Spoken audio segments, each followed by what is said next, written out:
Have you ever noticed that David was anointed king and then spent like 15 years in obscurity? Have you ever noticed that God will speak a word over you and then take time and shape you into that word? God spoke a word over David. He told him he was going to be king of all Israel. And then 15 years in the desert, he shaped him. God shaped him into a good and noble king. Not perfect, but a good and noble king. He was already shaping him in the pasture, learning how to defend sheep and looking after sheep of his father's house. In fact, at one time during his reign, he actually called the people to sheep. These sheep, Lord, look after these sheep. He treated God's people like they were sheep of his pasture.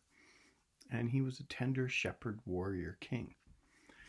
But he needed to learn some things. In the desert place, he learned obedience. In the barren place, he learned to find food and to find water. In that tough place, he learned to trust God more than his own right hand. And then, when the people started coming to him like these mighty men, they weren't mighty men to begin with. They were in debt, in distress, and depressed, and God used David to make them into the mighty men of David. That's amazing. That's how God used David to help train other people, but he was also providing for a lot of other people. Think about that. We sometimes we read over these things and we kind of take it a little lightly, but man, David had to provide for the people. This was not easy peasy. It was day by day survival in the hot desert place.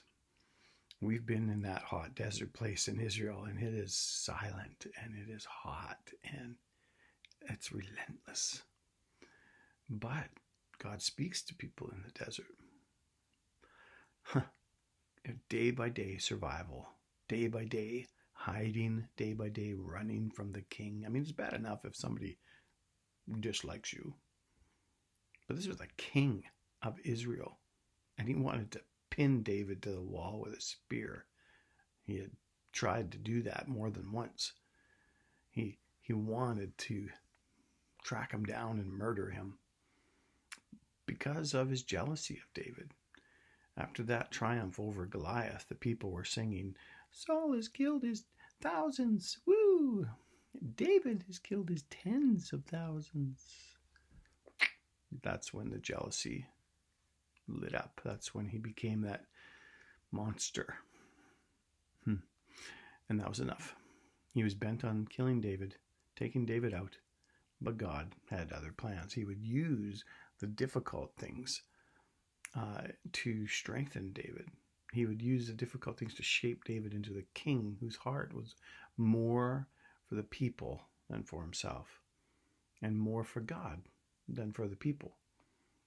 He wasn't perfect by any means. He still made mistakes, but the people loved him for his genuine heart, for his nobility, for his character. And the perfect king was yet to come. And David's reign would actually point people to the king who was to come, the son of David. We usually hear and listen better in the tough place, in the desert place, and when I sense our need for God, we listen more. Whatever you're going through right now, maybe it's something hard. When you ask yourself this question, what do you really need from God right now? What do you really need God to be? Maybe you need him to provide for you. You need him to be your provider, finances. Maybe you need him to be your healer. Maybe you need him to be your strength, your joy. Maybe you need him to be your purpose. Whatever it is that you can nail down with that question, what do you really need for God to be, or for God to provide for you?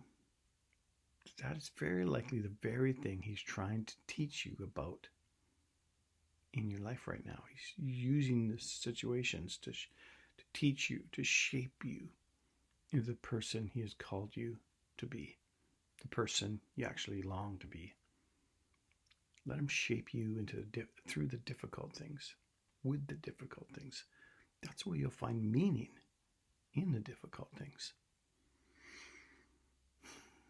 David wrote, "Teach me, O Lord, to number my days, that I may gain a heart of wisdom." It wasn't about counting his days. It was about making his days count. Selah.